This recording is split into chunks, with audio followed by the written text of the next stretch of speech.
Hello, this is Level With Me. This is my show where I play through games and talk about what I think the level design is doing. And oh, I shouldn't touch my face anymore, sorry. So we are currently in the middle of a Black Mesa playthrough, and Black Mesa is a volunteer project that turned retail.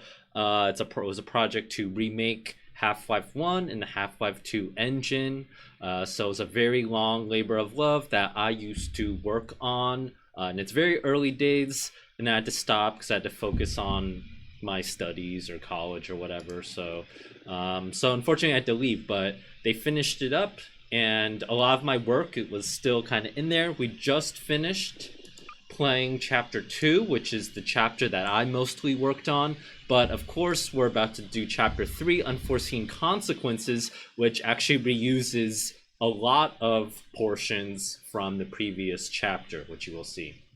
If you've never played Half-Life before, well, it looks kind of like this.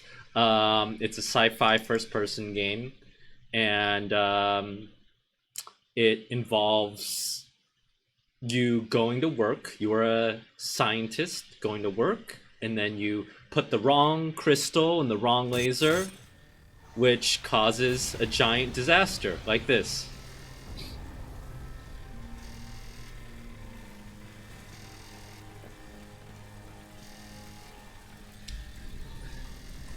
So already just, gosh.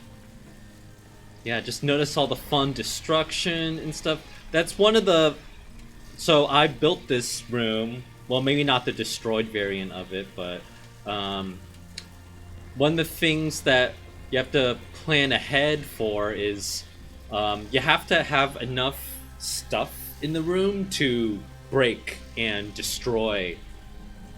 So if you don't plan ahead, then you don't have enough stuff to give off that like emergency disaster destruction vibe. So just notice there's all these like little red lights that ring around the room. You have to remember to add those lights beforehand so that you can turn them on later, right? Or for instance, all this other stuff where you have all these other emergency flashing lights, right? You have, what else is here? We have all this cool debris and destruction that someone added. Nice job there. Let's see, what's the other construction we did here? Can you walk in here? Oh, it's all covered up by smoke. That's a shame. There's some really nice environmental art going on right here with this like grill here. But we can't really see it. Ooh, other stuff. Let's fly up here. Let me activate my cheats.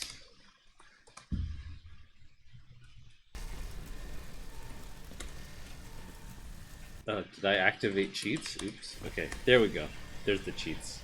One thing I like what they did here is that they've also modeled a variant of this giant machine to like break all the pipes and stuff. So now you have all these cool like warped pipe details. These pipes exist so that you can break them later, right? Or these coils or hoses or whatever you might call them. But yeah, just really nice work. And I think it also just emphasizes how modding and big game projects are always a really big team effort where Involves a lot of hands on this one level, putting all their talent and hard work together to make it into what you see here. Oh, these rails are actually pretty detailed. Did they model these rails? Yeah, I think so. This is really nice. Anyway, let's I'm gonna try to play a little bit faster than I have in previous chapters, just so we can kind of get through the game on time, because it is kind of, unfortunately, taking a while. Oh, there's a bloody handprint on the wall. Oh my goodness. This is a little bit sloppy. Here you can see that this wall here, the lighting on this door frame doesn't really match this wall, and it's kind of off-putting. I would think you have to retexture this. Looks a little bit strange. It's also at a different texture scale. Anyway, I'll just keep going.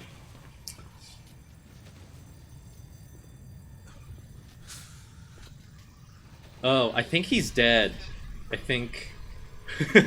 I think all that blood that came out of his head means he's dead. I don't know. Oh, it's our good friend the lamp. Here, have a lamp.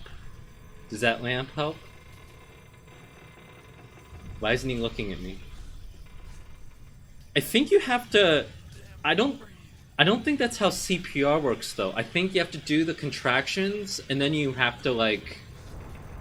You have to do mouth to mouth, right? You can't just do chest compressions. Yeah, it doesn't really work like that, guy. I'm sorry. I think this is some internalized homophobia here a little bit. He doesn't want to put his mouth on another guy's mouth.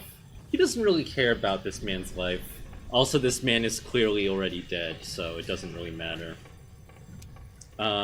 Wait, is that true? You can just do chest compressions? Wait, so then what does the mouth-to-mouth stuff do then? Why would you not do mouth-to-mouth?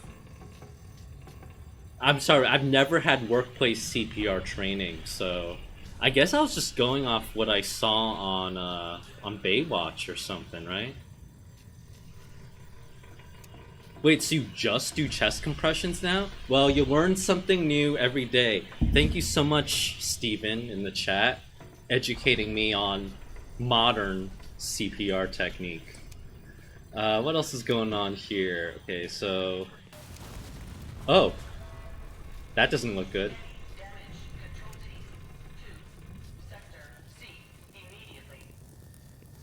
So we have exploding stuff. That doesn't look good. It doesn't really make sense that these valves are flashing. It doesn't... I don't think gauges flash like that. But, you know, whatever gives off that emergency vibe, you know? Ooh, I love this broken glass variant. Okay, this was actually one of my huge priorities when I was working on this. I think it's super important. This is one of my favorite effects from Half-Life 2, where they have this dynamic broken glass stuff. You can just, like, headbutt your way through the glass. I think that's just super cool. It's the best excuse to put glass in your game, I think. Can I drop through here? This one? Oh well. Too bad. Let's see, what else is going on here? Just some broken wreckage. Oh! In the chat, Rectus says, if I recall correctly, the original Half-Life, the guard does get revived eventually after a while. I don't think there's any luck here. I don't know. I mean, we can check to see if he is alive. Can just turn on some good old info. Or ent text, I believe it's called. It looks like his health is at 40. Oh, maybe he is alive. Huh. His health isn't at 0, so that's good. But I have a feeling that he isn't actually going to stand up, because that would require doing a custom animation for the scientist to stand back up from his pose, and that's also an additional animation for the security guard to, like, wake up and cough and get up. So I would say from a workload perspective, probably not a good idea to have him get up eventually, just because the resources involved, all the assets you would need, are just way too much. Oh, whoa, there's blood here, and then there's bloody footsteps? Whoa. Okay, I guess someone else died? Oh my god. He doesn't look good either. Should I give him mouth to mouth? Too bad I can't. Okay, let's keep going.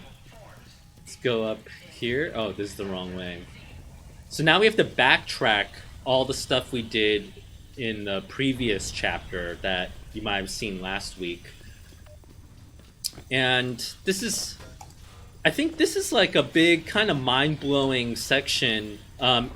Imagine playing this in the original 1998 context where this is also another gesture towards the realism that Half-Life was kind of pioneering at the time. It's the idea that you won't just be teleported to a new level. You have to backtrack through all the way through the all the stuff you already traversed, which is non-trivial effort to do from a level design perspective. I tried to warn them. I never thought I'd see a resonance cascade, let alone create one. Good impression. So again, Schrodinger's cat is alive. if you recall, canonically, God for that hazard suit. these are supposed to be the scientists you encounter in Half-Life 2. Need to get to the surface and let someone know that we're stranded down here. There's no The albedo on him is really way too dark though. Like, it's kind of hard to illuminate him with a flashlight. Fascinating. We can't afford to waste time. Meet me for the rest Oh, and then there's a little head crab. the science team will help you along the way. And for God's sake, keep that suit on until you're in the clear. You hear me?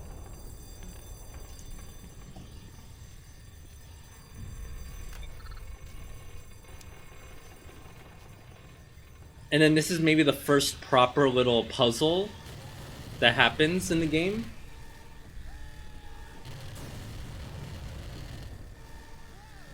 Where this giant laser beam bursts through the window of the control room. Oh my god! Oh my god! Oh my god, this game is so violent. Oh my god. Oh yeah, maybe canonically... Got to find someplace safe for Isaac, so I can go find my family. What? Who's Isaac? Yeah, maybe this is Lamar. Canonically. Hetty Lamar. His pet head crab in Half-Life 2. So this is like a mini little puzzle right here. And notice, again, that the purpose of these computers on this back wall were to explode when that giant laser beam hits them. So in order to plan ahead, you have to build those computers ahead of time so that you can destroy and detonate them later. So this is like a little jump timing puzzle. Oh, I didn't do too well there. Where you have to time your run.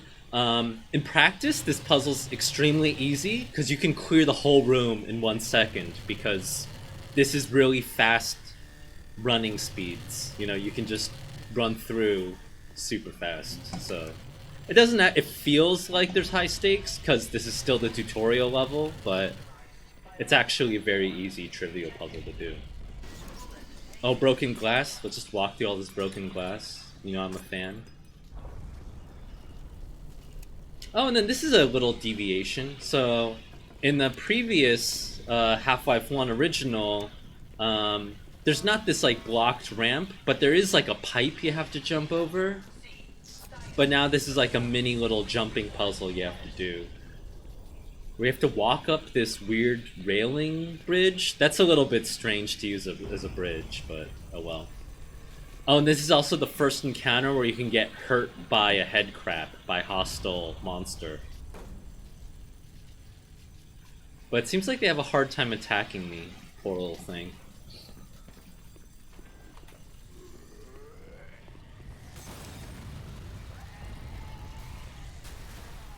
Oh, he doesn't look good either.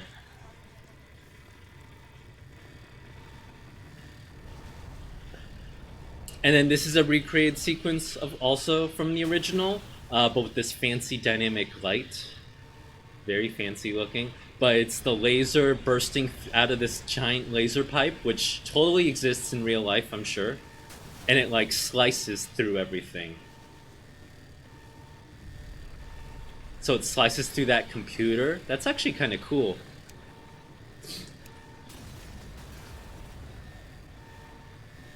And I believe it's supposed to slice through this body. Oh, it doesn't slice through the body, it just kind of gibs through the body.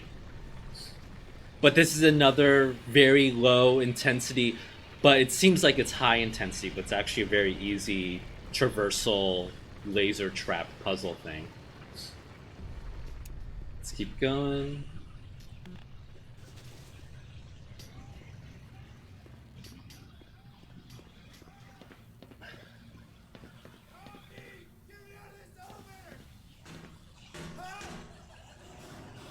And I think this is a pretty iconic sequence.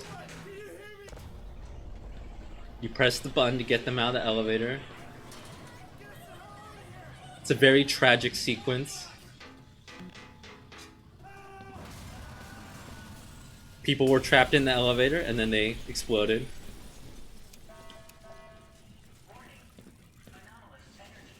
Now, in the original Half-Life 1, this is actually where you find the crowbar. Or maybe the crowbar was back there. No, I think the crowbar was here. And you have to break through this glass. And part of the genius of that moment is that you have to use the crowbar to break through the glass. And then when you do that, that's when you walk through, that's kind of prompting you and forcing you to see that elevator drop down. But here, it looks like the Black Mesa source team has not put the crowbar here, so maybe that'll enrage some Half-Life purists. I don't know.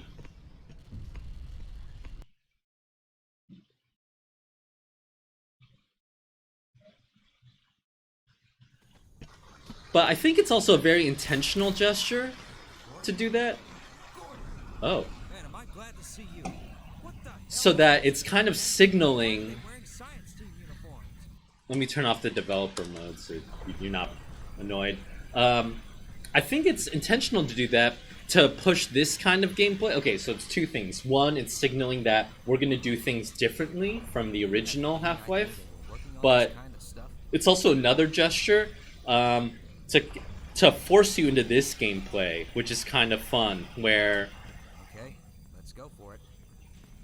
where in the original, you could kind of get this security guard guy to follow you, and then you have to get him to kill all the monsters for you. One down and hell if I know how to Oh. He doesn't look good either.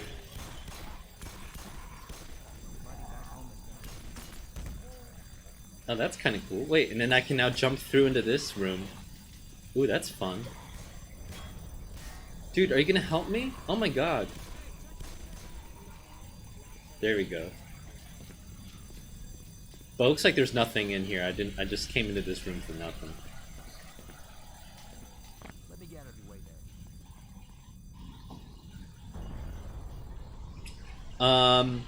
there. In the chat, Mlacto asks, in the original also had like spinning emergency lights. Cool. Is But that engine also did not have dynamic lighting, so how did they do it? Yeah, I don't know. Ooh.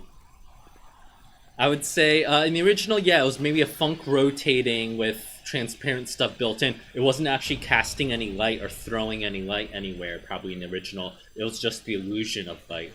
And often that's just enough, actually. Jesus, this place is in bad shape. Ooh, and then you have these fun little flares. You can throw these flares to set them on fire.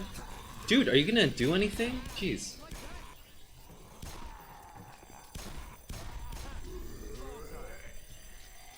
So that's actually a carryover from Half-Life 2 gameplay, where you can set zombies on fire.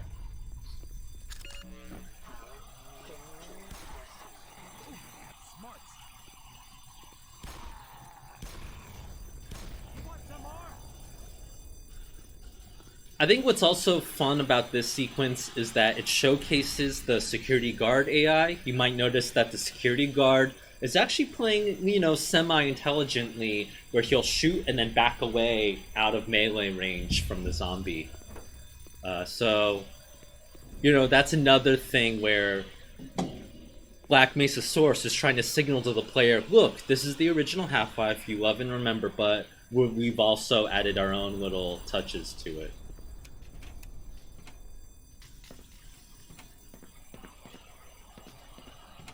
Oh, it's a shame. One fun thing I wanted to do, but I guess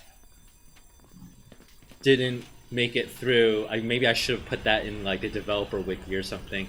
One thing I wanted to do for this sequence was when we were going up this ramp, there would be like barrels or trash cans or something, and then the zombies would hit the trash cans, and you'd see the trash cans roll down this ramp. I wanted to make like double use of this downwards ramp. You might remember last week from me talking about how there's like a verticality architectural story where you're constantly descending downwards the first time through, but then now we have to climb back out, and now there's a constant upwards trajectory to get out of this disaster facility thing. And for the most part, that's just kind of like a weird construction level design-y gimmick thing I wanted to do, but it would feel, I think, more organic and more like intuitive and more integrated, I think, if we also had double use of it as like a gravity puzzle mechanic thing. But I guess that didn't happen. Oh well. I also wanted to mix up the route. I originally, I think, wanted this pillar to be collapsed to force you to walk through this grate. And then when you walk through this grate right here, you'd go down through these pipes, and then you would come out through this lab. And then you'd have to come out through this lab and then come out here. But, oh well, I guess it didn't happen. Oh, wait, what the? Oh, I thought something else was happening there. Oh,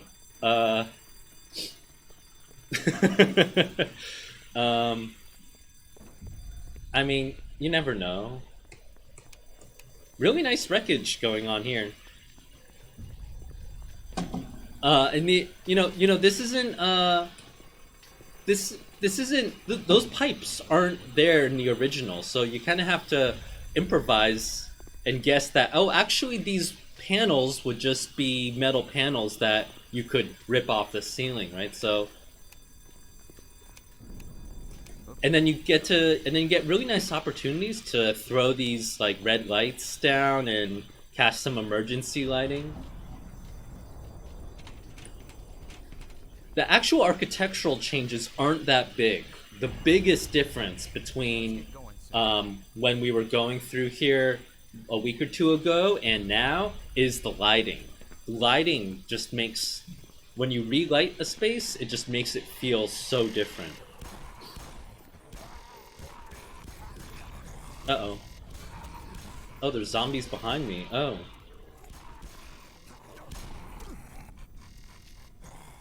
Dude, shoot him. He's gonna die. Oh. No, he's not gonna die, I guess.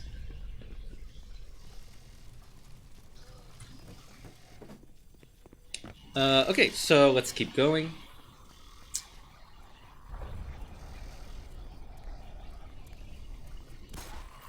Oh. Okay, keep going. In the chat, someone's asking, what's with my voice? I'm a homosexual, so if I sound like that, that's just, that's just me, sorry. Or is there something else you're talking about with my voice? I don't know what's going on. I can't hear myself. I think I just got a promotion. Oh, and then still no crowbar. Interesting. So in the original Half-Life 1, you also... This is where you really needed a crowbar. You gotta get to the admin office upstairs. You needed to use the crowbar to break through this vent, but it seems like in this remake, the vent is already just already off the wall. Huh, interesting. We have an emergency situation here. I repeat, we have a code red Can I set people on fire with flares? possible biocontamination. Maybe not. Oh well. Possible biocontamination? I think it's definite biocontamination, buddy. Let's see, this section... Yeah, this section in general, I think it's pretty good. Ooh, I like this. So here, the spotlight is unhinged and has now rotated to spotlight where you're supposed to go. That's a really clever use of this. That's really nice. Come in, anybody. Let's see, anything else? I think the constant fire is a little bit silly. Like, why is there just this random Anybody. shrapnel on fire? It feels strange. Oh, what's the background noise? I believe the background noise is my fan. My computer, my laptop is pretty loud. I can try to adjust my mic, but I don't think that'll be much better. Sorry.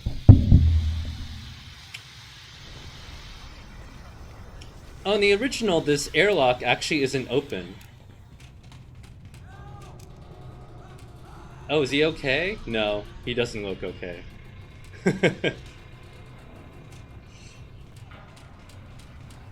So that's like a fun little Easter egg that's not in the original, so you get to see more wreckage. Is there anybody out there?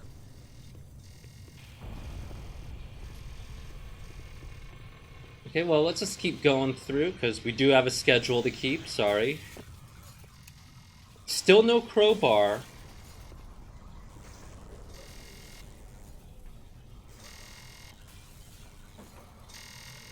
Is he gonna break through the glass?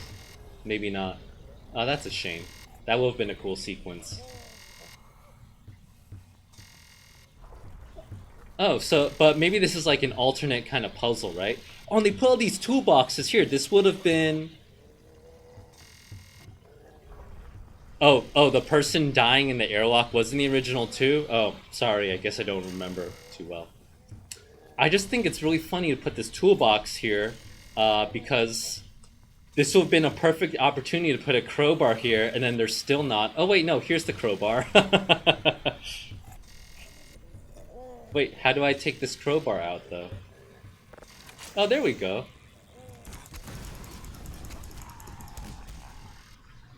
And now we can break through all that stuff. Oh, it's weird that's not making a glass sound.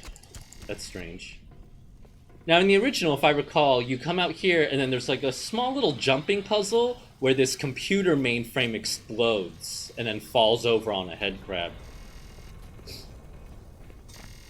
But the circulation and the flow is just a little bit different. You know, it's fun to spice things up.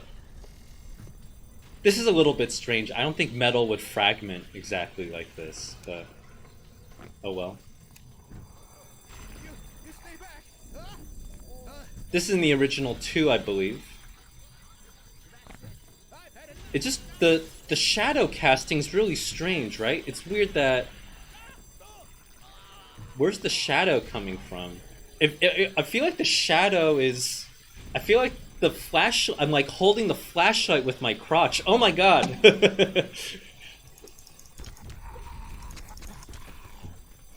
It's really weird, right? It's like, why is the flashlight at like waist height, right? That's really strange. I feel like the flashlight should be higher up. Yeah, the flashlight's coming out of my butt or something. Oh well.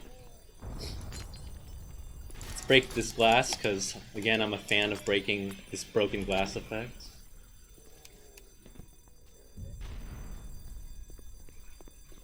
This is in the original too. And you can interpret this as kind of this commentary on where even in his zombified state, he still feels pressured to act out the rituals of office life. Or we can also just set him on fire.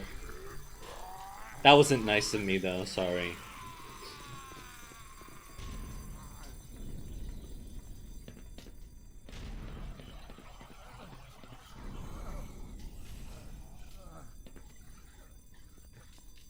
what's wrong with this guy?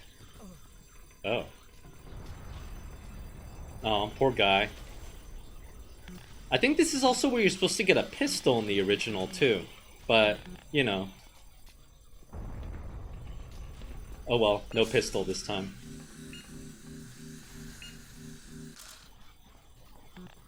Is this guy okay? No, this guy's not okay. Oh, and the retinal scanner's broken, but good thing we have this glass. Uh-oh. This is unbreakable glass. How am I gonna get through now? Maybe I have to plug it back in? Ooh.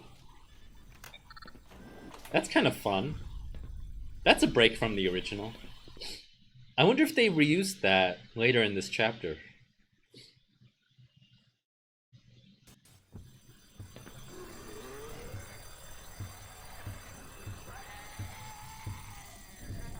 Oh. Yeah, he doesn't seem okay. He seems he needs help. Let's see. So this hallway, I think it's continuing the previous things we've been looking at, where you know it's kind of continuing the office theming. It's weird that this stripe ends right here though. I guess they forgot to assign this face on the overlay. So this is like a lab gone wrong, but it's like, ooh, and then this is like slippery snow because this is like where all the coolant, all the lab coolant is stored.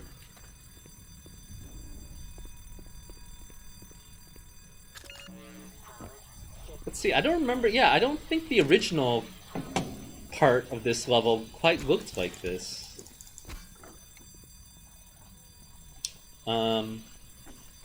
And then they have this giant broken window. It's weird that these vertical bars suddenly end here.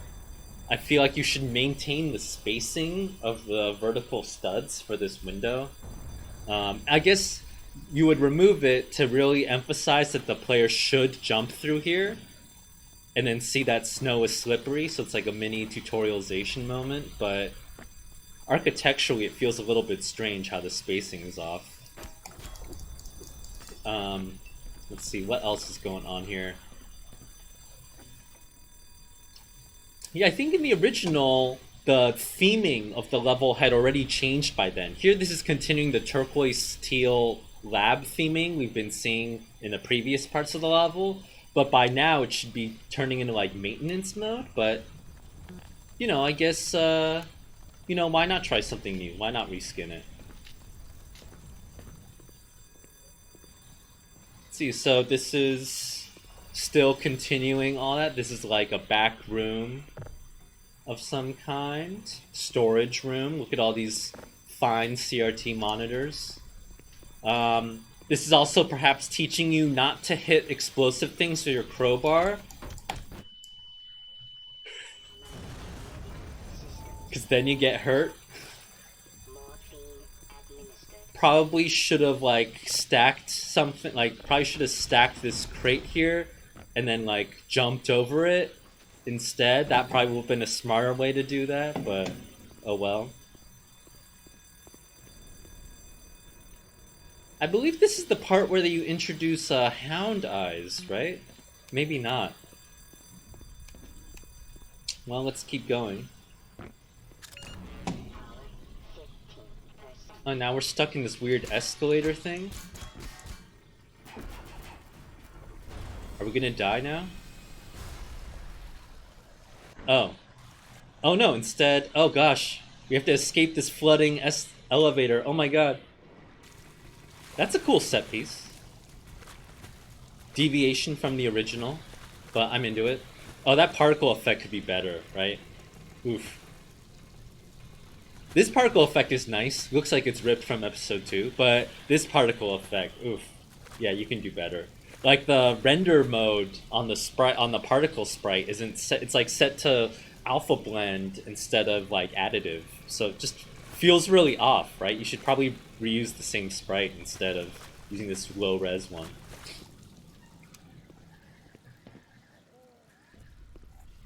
Let's see. Yeah, this part, ooh. Physics zombie. I like it.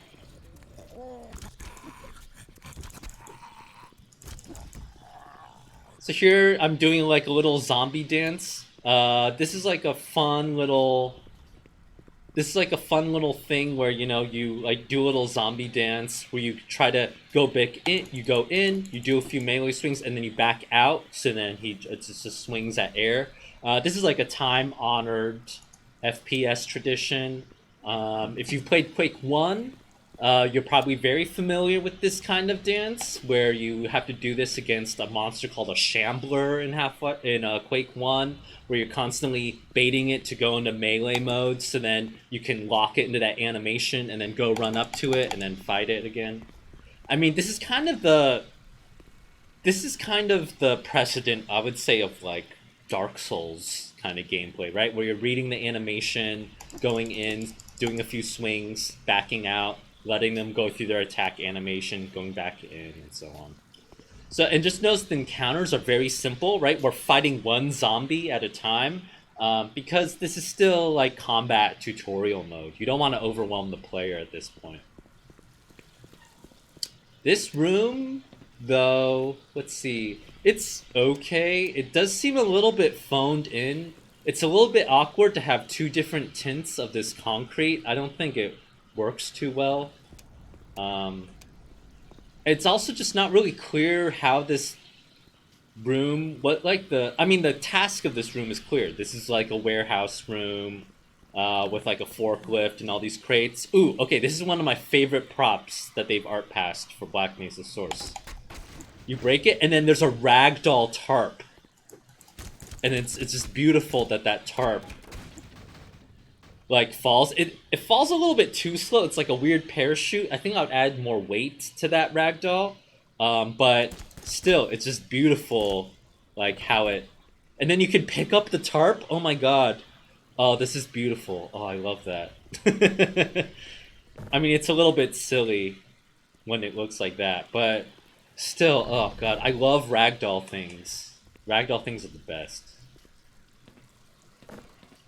Here, I'll cover him. I'll cover the corpse with the tarp. Let it let him rest in peace. What else is going on? But yeah, architecturally, this room is just kind of boxy.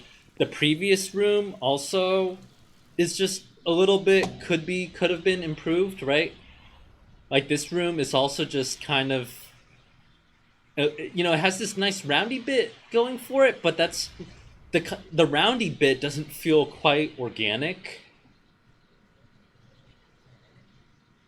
It also just doesn't make sense what this room was really supposed to be.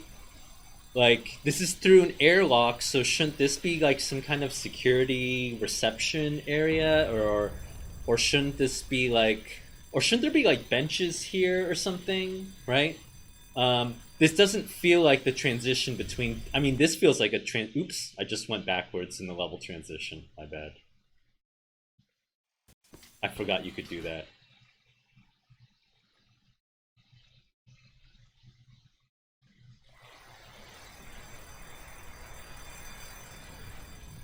But yeah, I don't know. I think you could redo this area to feel just a little bit more like it was more specific or more distinctive. Same thing with this. This just feels not quite imaginative. Okay, but now we're entering the new level theme, which is cool. This texture. Oh, it sounds like there's people dying. Did I miss that? Oh, I missed that guy getting pulled up through the vent and getting gibbed. Oops. Ew, and then there's just like blood coming out. Ew. I believe that's a recreation from the original. Oh, that ladder fell on him. He doesn't look too good. Ew, look at this like torso. Ew. Ew. Sorry for the blood and gore if you're squeamish. Content warning. Let's see. Now, this texture, I made this wall texture. I remember making it. It's not very good. I like my approach to detailing it, but ultimately, I think I regret keeping it so close to the original. It just doesn't... it just like the chunkiness. Okay, so high definition textures. And when you when you're shifting from 1998 era technology to 2004 era technology, you can't just recreate the same texture composition and construction, because that was also composed and created in an era where making a giant chunky 8 by 8 16 by 16 level construction made sense, right? But here it just feels, yeah, I mean, this is my fault. I'm sorry, but here you can see this is just so unimaginative, where it's just taking the original wall texture and just extruding chunks out of it, but you're keeping the same shapes and the same massing and the same proportions. It just feels really bad and wrong. Um, you know, yeah, I'll take the complete blame for this chapter not looking quite great. Um, it also, I think it's also important for me to say that a lot of the texturing that I did for this lab set up here, right? In the original, the floor does not look like this, right? In the original, the floor isn't like circular little bumps. And in the original, the composition of this doesn't quite look the same. In the original, the ceiling doesn't quite look like this either, right? There, I was kind of extrapolating, and a lot of that extrapolating actually came from a mod I worked on between 1998 and 2004, a Half-Life 1 mod called Night Watch. And Night Watch was just a really great experience where I learned so much. And there, that was almost like a Half-Life 1.5 recreation of a lot of the original Half-Life theming, but with like higher resolution stuff. And there, the people who were doing texturing for that, they're like pros in the industry now. They like do Call of Duty or whatever. But there, they just had a really brilliant eye for remastering textures, and I took a lot of cues from them and brought that into Black Mesa Source. But it's just a shame that I didn't quite carry that over to everything, like especially just this. Ugh, it's just so, you know, if I turned off textures, I forget the thing to turn off textures. It's like just to turn on light maps. I forget what the console command is. If anyone remembers, feel free to put that in the chat. But it's just, if I turned off the textures and all the shaders and stuff, all the gray boxing here would still basically look like Quake 1, right? This just has a lot of Quake 1 energy in general, this approach to texturing and walls. And it's just, that's great, but leave Quake 1 back in Quake 1. Oh, it's Matt Fulbright 2? Oh no, that doesn't quite... I want to turn off all the albedos and just go render only the light maps. Is it like R light maps? What does that do? I don't know what that does. R light map 1? Light map. No, that didn't do anything. I don't know what that does. Okay, never mind. I'm just gonna keep going. Oh, wait, what? Okay, I'm gonna send it back to original -1. Okay, let's keep going. Oh, and now we're introduced to barnacles. I don't remember if this is where we're introduced to barnacles in the original, but barnacles are just one of Half-Life's greatest triumphs in enemy design. The great thing about barnacles, the enemy design, if you're not familiar, is they will grab whatever is below them. And it looks like these are unchanged from their Half-Life 2 version, which is nice. I mean, why change it? It's a beautiful model.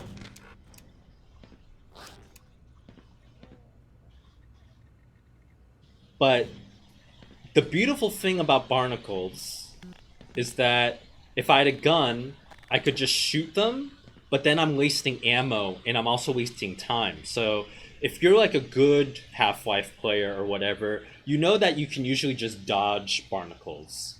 But if you're not good at Half-Life, or you're fighting something else and then you're not paying complete attention, then a barnacle will totally grab you and like eat you. And to get eaten by a barnacle, it's just so embarrassing, because it's just, they're there. They're in plain sight. They're hiding right there. If you run into a barnacle like this, it's your own damn fault. Uh-oh, wait, why am I not getting pulled up? What's wrong? Okay, there I go. But even if you do get pulled up, you know, like, it takes a while for the barnacle to eat you. You know, like, even if you do get pulled up, it looks like I'm stuck on the level architecture. Is that why?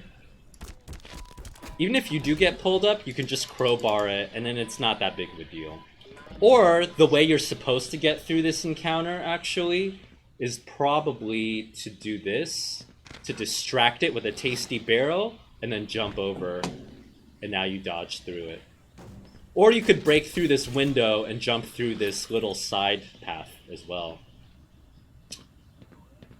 Oh, there's the G-Man. Look at that guy. That was creepy. And then I believe this is where Hound Eyes come out, right?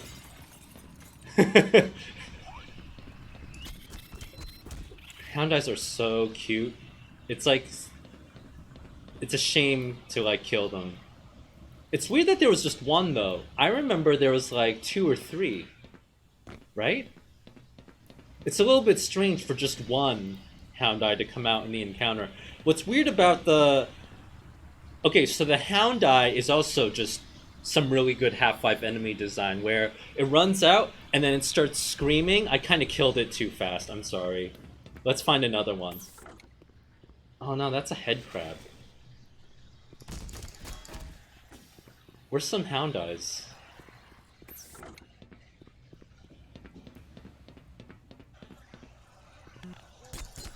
Can't break through there. Let's see. I guess it looks like it's forcing me to go in there, right? Or I can jump through here. Jump on this little barrel to get in here. Oh, it's a shame I can't find any Hound Eyes, so now I can't, like, even demo how they work. But I'll talk more about Hound Eyes when I see one.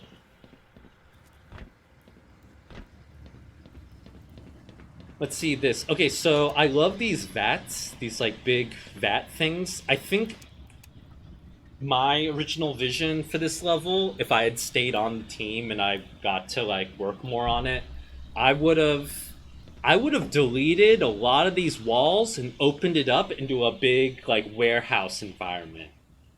So I think what I, like, for instance, what I would have done here is, here you can see that, is there a good way? Yeah. Here you can see that this is just like a weird kind of bend to control your line of sight. To break visibility, sure, but to also make sure you, like, see the barnacles and stuff. But here you can see that this is ultimately, you could merge this bend into, like, one room. So instead of just recreating these walls, like they are in the original maybe, I would have replaced this wall chunk with a giant vat. So it would have functioned the same, but in this way you get to unify the space and make the space feel a little bit bigger, I think. Instead of just this weird hallway marathon thing. You know, I feel like what's plaguing the remastering approach for this section is just it interprets the original a little bit too literally and doesn't make enough changes while still maintaining the flow. Like, I think ideally you treat the original Half-Life 1 more as like a blackout or a gray box. But then when you're art passing it, this wall doesn't literally have to be a wall. You could replace it with something that still functions like a wall, while still opening up the space, doing more with it, and so on. But yeah, I'm personally just not a fan of keeping it so similar. I think I would have deviated more from the original. But, you know, that's just me, and I didn't work on this chapter, so I don't get to complain or whine too much. Let's see, then here we are in this little room right here. I believe in the original, this is like a weird ladder thing that you have to climb, and then you climb this weird ladder to find like a scientist on one end. Is that still true? Oh wait, no, there's like this valve puzzle. That's not in the original. That's interesting.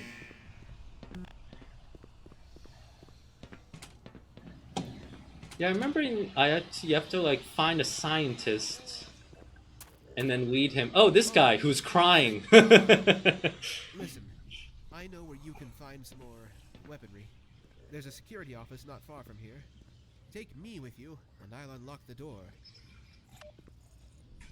Oh, and he literally tells you what to do. Huh, interesting.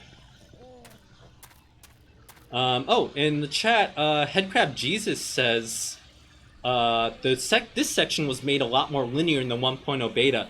Oh, I guess I'm not. I thought they already pushed a lot of the 1.0 changes, but okay, maybe I'll switch to the 1.0 beta for next week. Sorry.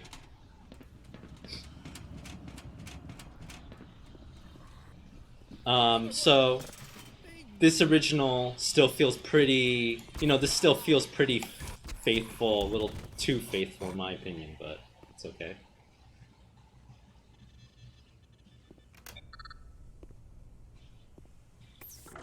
Oh, safe haven.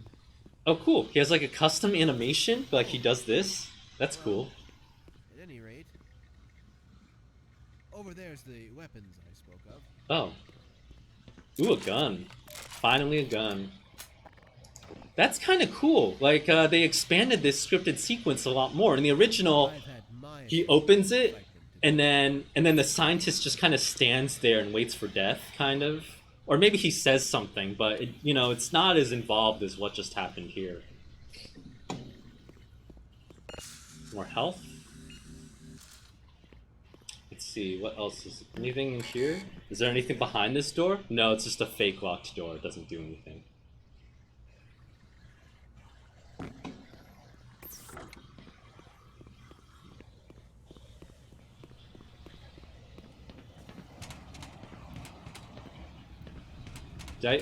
There was a valve here that I had to open, right? I think I had to open this one.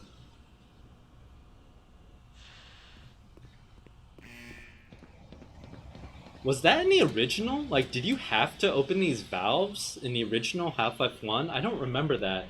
I remember this being a purely optional side quest you could do to get grenades. But maybe my memory's playing up with me a little bit. Okay, oh, so now this door's open.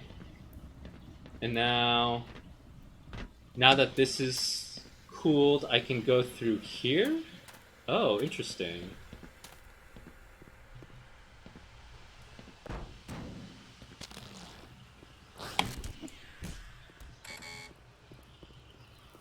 Oh my god, physics zombie. I'll just shoot him with a gun so you can see what that looks like. I want to see a hound eye though.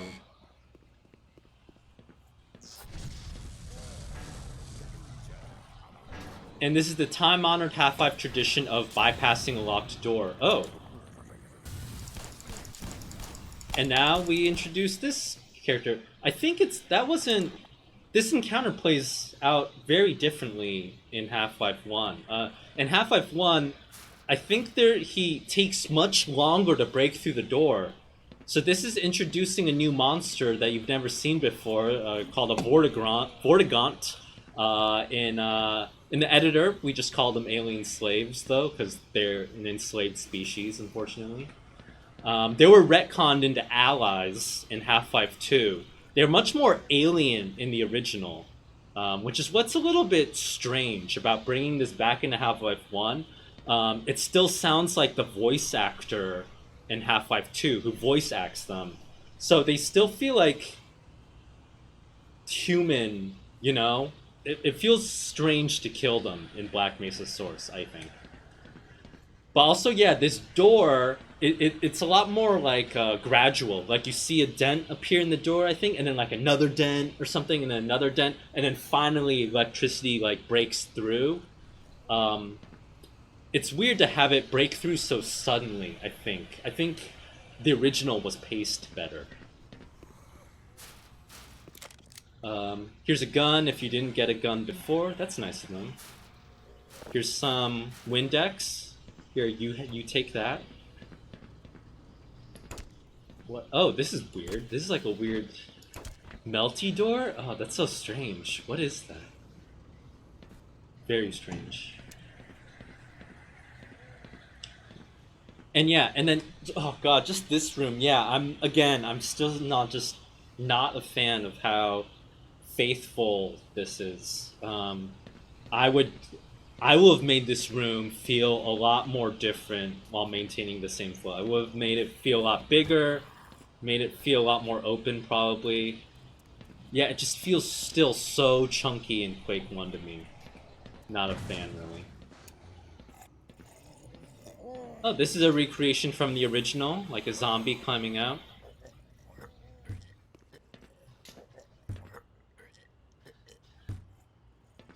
Oh, that's the door that melted from the electricity. Oh, okay. I see it. Thank you. He doesn't look too good. Gordon, is that you? Is it safe? Ah! Oh. Okay, it's safe now. Get out of here. Oh, oh dear. Get out. I do believe I soiled myself. Yeah, that's still a little bit funny. Isn't he supposed to peek his head out again? Oh well. I do like the little gesture here where you can see that there's a little bit of a height change and then the floor texture has also changed to signal that this is more of like a warehouse environment. It helps justify the reason why there would be a dumpster in this weird sci-fi metal thing, in this like sci-fi metal complex. It's like a very mundane thing in this very futuristic maintenance thing, but I think it works okay.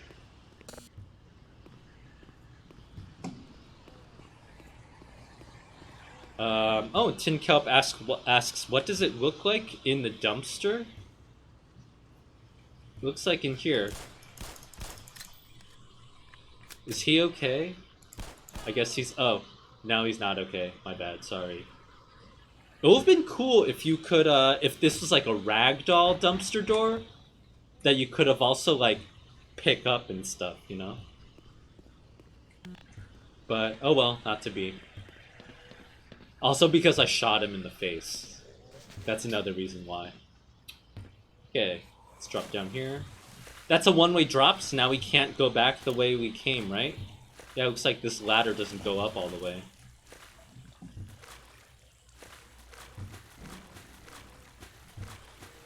Oh, in the original Half-Life 1, Headcrab Jesus says he's standing in water. So he really does soil himself in the original. He soils himself a lot. He fills the dumpster with urine. I mean, that's kind of hot, though. You do you.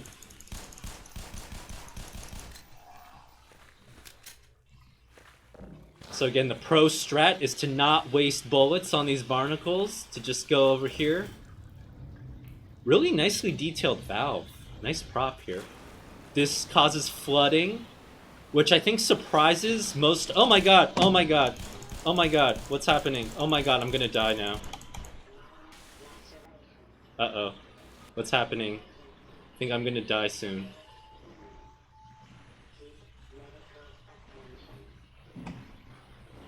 I'm just gonna activate God mode so I don't have to replay this.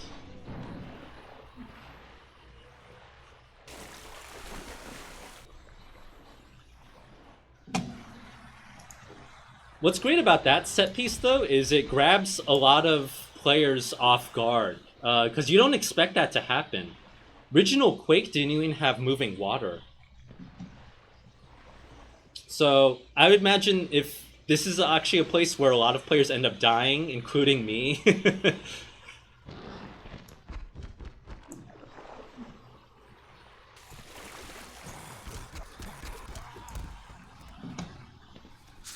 Okay, I'll turn off God mode for that. But you can see how that encounter could have been very tense and well designed, I would say.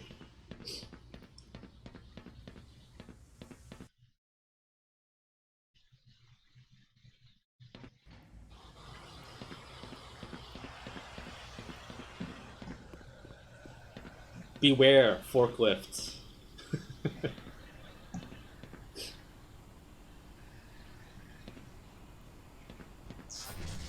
Oh, hey, in the chat, Stormseeker's here. Stormseeker is a developer on Black Mesa Source. Oh dear.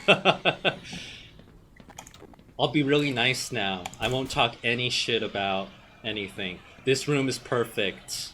Whoever made it is perfect. But this is also a famous set piece from Half-Life 1 as well. Wait, can I break through into here? Is there a secret way into here? I like, this isn't necessarily... I think I have to get into there somehow.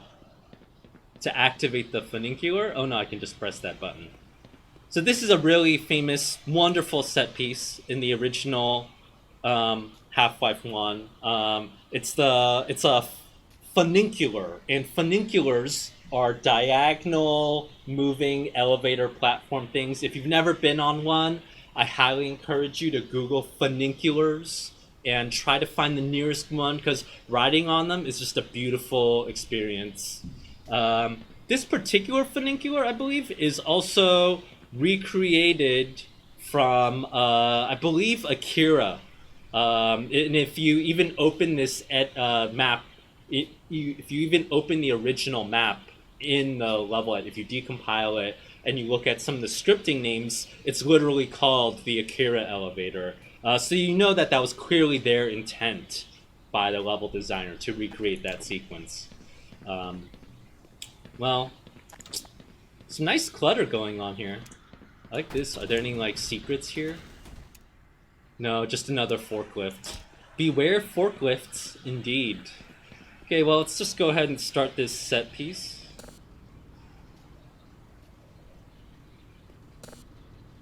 I said, let's just go ahead and start this set piece. Jesus Christ. Okay, well, it looks like we have to do some kind of puzzle because the power isn't on.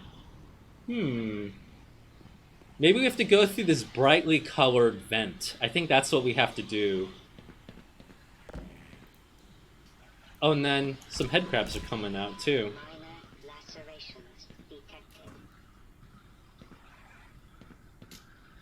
It doesn't really make sense why there would be a light fixture in an event like this. Maybe, I mean, if you cared about plausibility, you'd probably put the light fixture out here, but, you know.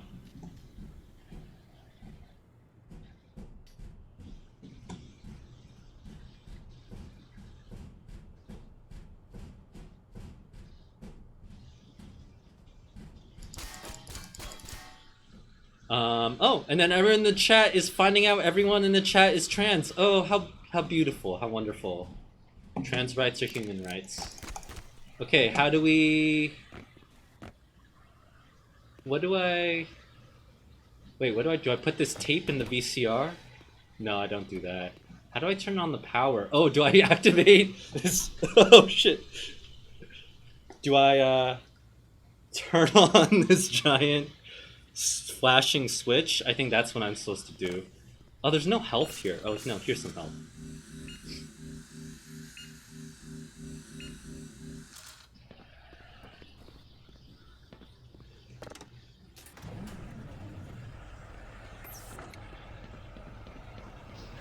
I mean, I'm definitely not the only one who played Half-Life while being LGBTQ and reading some kind of gay or queer narrative into it, especially with a silent protagonist, right? I mean, aren't we all silent protagonists in our own lives? In the video games that are our lives?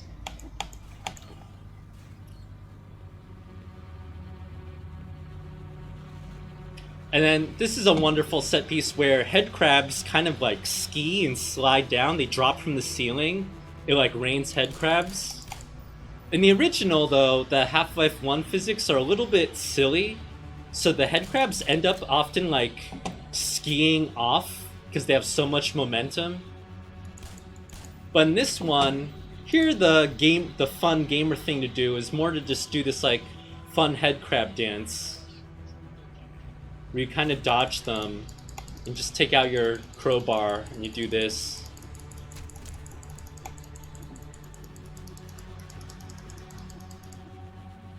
Looks like the physics on them is still kind of funny though.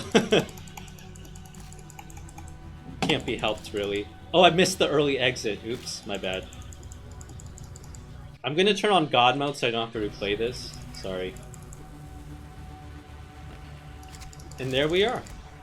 Now we're at the bottom of the funicular elevator. We have to face all these head crabs now.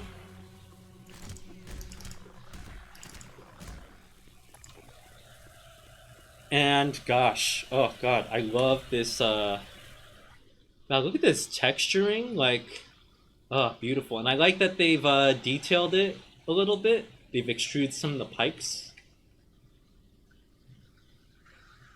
I do miss, though, I think in the original, though, the walls are more anime, more Akira. I believe that it's like a bright blue wall. Correct me if I'm wrong. It's a little bit more sci-fi feeling instead of this concrete utility infrastructure feel. But maybe you want that to sell the sewerness of this all? I don't know. A nice little flooded bit right there, showing off our water shaders.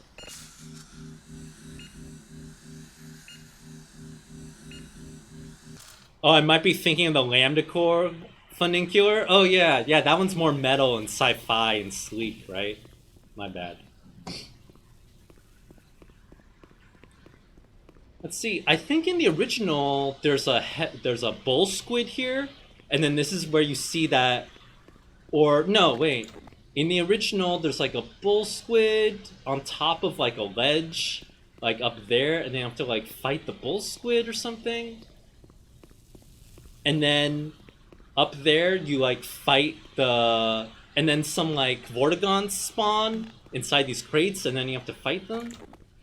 Okay, but if I was a better gamer, if I was a better person in general, really, I would have kept a lookout for this early out, jumped off the funicular, and gone into here. And gotten this fun little shortcut here that's only for the skilled gamers. And then you get this, you get some armor, which is really useful. Armor's super OP in Half-Life. What else is here? This fun little mug. It's a really durable mug. Oh, and then nothing else? Oh, I guess we can walk out on this little catwalk here. Is there any way down? How do we get down from here? We can just drop down onto this crate, I guess. Oh, nothing's gonna spawn on me? Oh well. Let's see, this room. This room's okay. I think there's a little bit too many like hot spots here. Few too many like light fixtures here as well. I think I would have the number of light fixtures because there's just too many like hot spots to be looking at here, and then they're also kind of like too regular and too hazy. Yeah, I would probably have the amount of light fixtures, but then still throw the same amount of light down on the ground. So I think it's lit okay, but yeah, it's just a little bit too busy in terms of the lights here.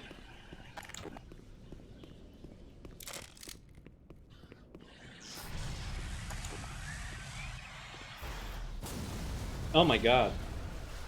Oh. Oh.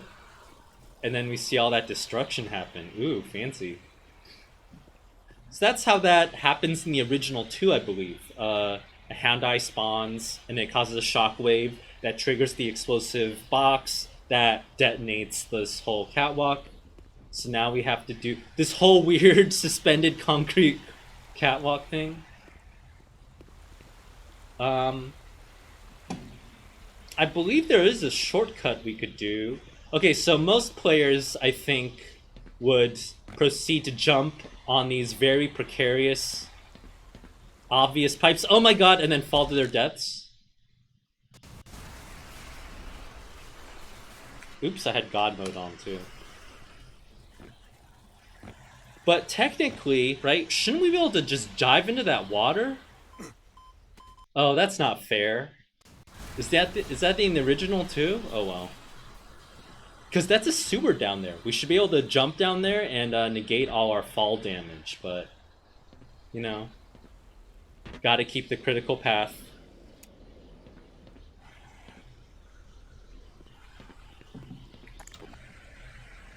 And then we could jump down there, or we could break through this vent. I think I'll do this one. I think that's what most players would do.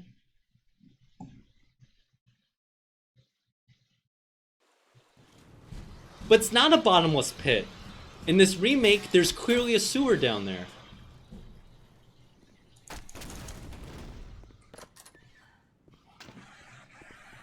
And then we see where we came from. Wow, we've come so far. How wonderful. One thing I like about this remastered wall here is that it's pretty subtle right here, the bevel.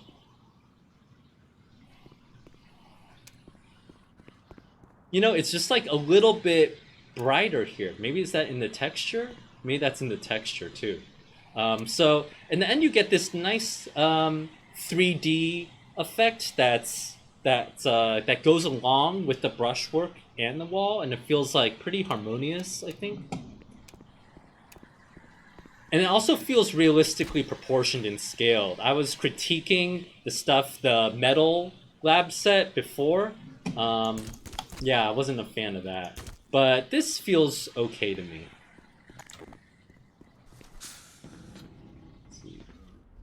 And then this is supposed to be teaching you that bull squids don't like head crabs. Oh my god. The spit goes much faster than in the original. I feel like. Or maybe it's just because it's glowing so much more? I don't know. So we've already negated one broken catwalk, so this is teaching you, okay, here's another broken catwalk. How are you going to get across, smart guy, tough guy? So we can go back here. Or can we do like a cool shortcut? Maybe we can do a cool shortcut. Or is it a shortcut even? Get caught by this? Wait, that didn't help at all. I think that just amplified my fall damage. Oops, oh well. If we were smarter, we would have backtracked and then taken that tunnel down, but we're not smarter. Let's see what's going on. It's a nice battery. One big change of the original is that batteries glow. In the original Half-Life 1, dynamic lights were a very rare commodity you had to use very sparingly. I think only used for like muzzle flashes and stuff. So you couldn't just waste dynamic light edicts on entity dictionary entries on like battery stuff like that. But now in 2004 technology, we can just spam dynamic lights wherever we want. Really nice job with the destruction here, too. And the water shader's pretty nice. I like how dark and murky it is. Dark water always looks really nice, I think, because it helps your reflections pop more. Oh, in the chat, Stormseeker says D-Lights came in 2015. Oh, it's Unreal Engine 4 technology. Ooh. I stand corrected.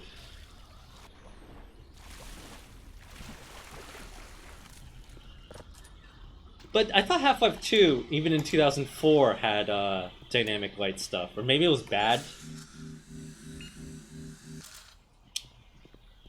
Oh, and then in the chat, Stormseeker also clarifies, before, batteries were using the 2007 era, orange box era, projected texture light things.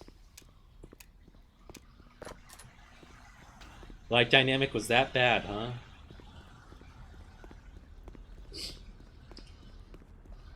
Is there a little bonus box here for me? Oh, nothing here.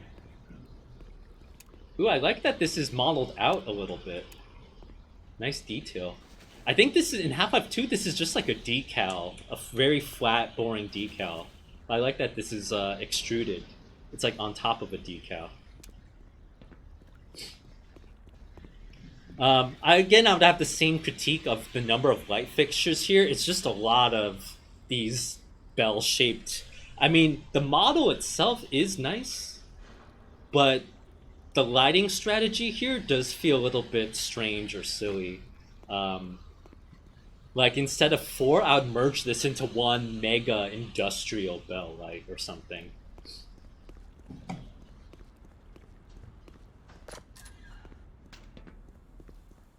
Nice set dressing for an otherwise very anonymous corridor here. I'll have to climb up this ladder. Okay, this is me with my sacrilegious opinion again. I think I would have done this. This sequence is super, super faithful. Down to all the ladders you have to do. Oh my god, and then this thing too. Holy shit, I forgot about this. And you know, that's good. Some people really like the purist approach, but again, I'm kind of more like, no, we need to mix it up more. Half-Life 1 already exists. Half-Life Source already exists. We need to like, you know, make it more easy or make it more different. I don't know. Let's see, where should I jump on? What's kind of interesting about this is that they light this doorway here and put this crate here almost as if I'm supposed to jump from here. But it looks like this is a worse place to jump on from. I think it's almost as if because this is a much better place to jump on, but I guess there is a spotlight here that's kind of meant to hallmark here. But if you wanted to really highlight this for the first time player, I guess you'd put like caution stripes here. You put like a broken ladder embankment thing to help emphasize the player should be jumping from here. I don't know. Okay, let's see if I can do this. Oh, do they wobble? In the original, I believe, the platform itself is static, but they're attached to these funk rotating things so that all the crates are like wobbling slightly when you're standing on them. It's a beautiful change, but it looks like these don't wobble. I want my wobble. Come on. I want some ragdoll wobbling action. Oh, the flow here has changed, actually. In the original, it's a very straightforward jump down all these suspended crates. But here, now we have to deviate and jump on this funny suspended little track here. Oh, and then we can do this alternate thing. Can I jump? It looks... I don't think I can make that jump, though.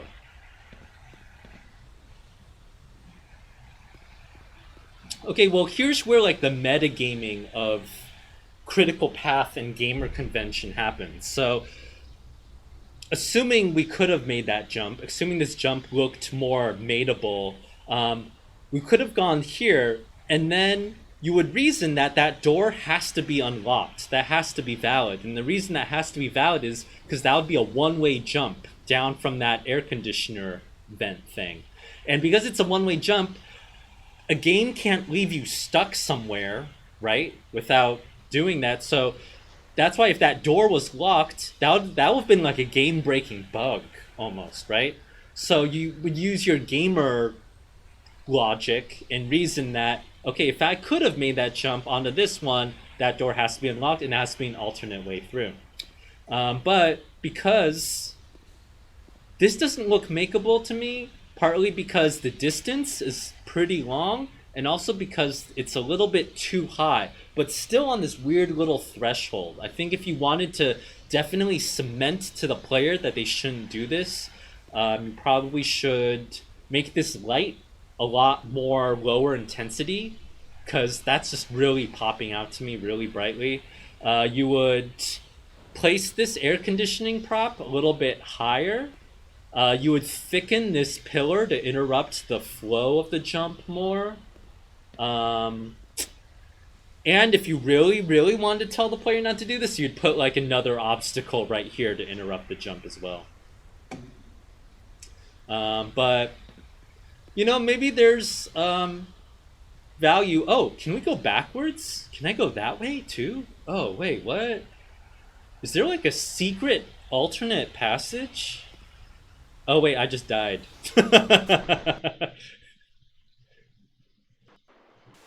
That was a sad little jump. Oh, oops, I just died again.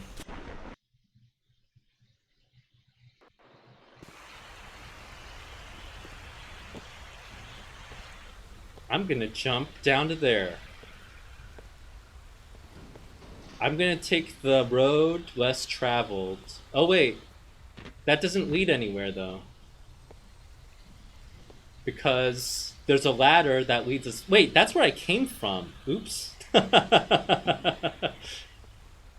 Oh, I just did a really dumb thing then. Wait, so assuming players get lost in doing this, looks like you have no choice but to die at this point, right? Because there's no other way back up, and this jump looks way too long to make.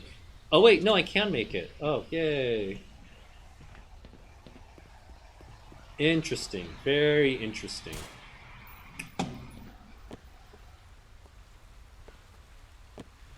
Okay, so let's just redo all that platforming I was doing before.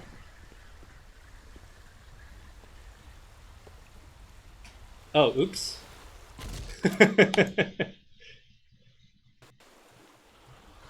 And I was doing so well. I was doing... Look at my air control skills. Oh, oops. Wait, what? That's not fair. I like slid off of the little clamp thing. There we go. I'll just keep quick saving so you don't have to keep watching me die, sorry. And yeah, that's this room. Again, too many light fixtures. Bad.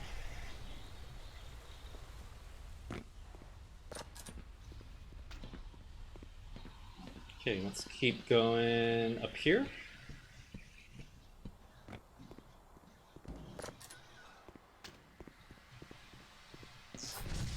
Oh. Oh wait, okay, I'm not gonna kill this hound eye. So, oh, very interesting approach to the hound eye.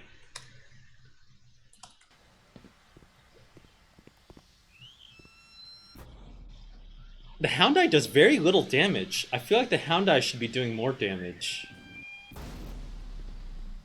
Oh, and it's so cute. I don't want to kill it.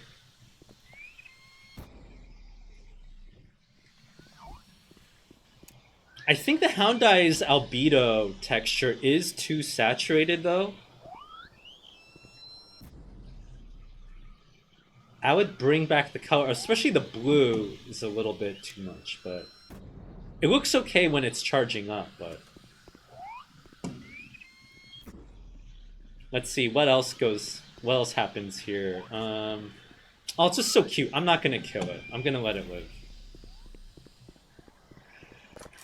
Hound eyes are great. Hound eyes are like moving barnacles, where they're not really that... Oh.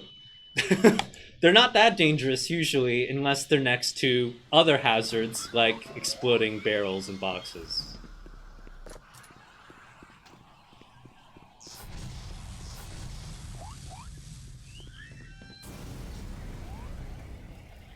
Ooh, can I take one with me in the elevator? I'm gonna try to trap one in the elevator. Now you're with me, bud.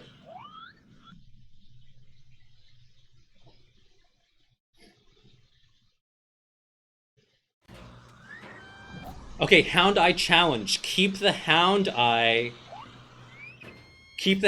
with you throughout the entire game. You should get an achievement for bringing the Hound Eye with you. Oh no! Aw. Wait. I'm sorry, come back. Aw. Sorry. Oh, it's gonna starve to death now, sorry. Oh.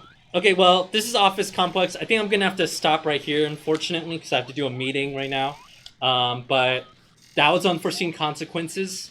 Hope you all enjoyed it. Next week we'll be going through Office Complex, and we'll probably be playing the new version 1.0 remaster of the remaster of Black Mesa. So see you next week. We'll be going through Office Complex, which is one of the really well done. From like a pure game design formalist perspective, the encounter design in Office Complex is just really interesting. So we'll see you next week when we go through that. And thanks so much to some of the Black Mesa developers for stopping by and hanging out with the chat. Good luck on your formal final launch tomorrow, Wednesday. And as a reminder to everyone else, please support your local indie developers. Please buy their games and play them. And hopefully you're better at the Black Mesa than I am. All right. See y'all and have a good one. Bye.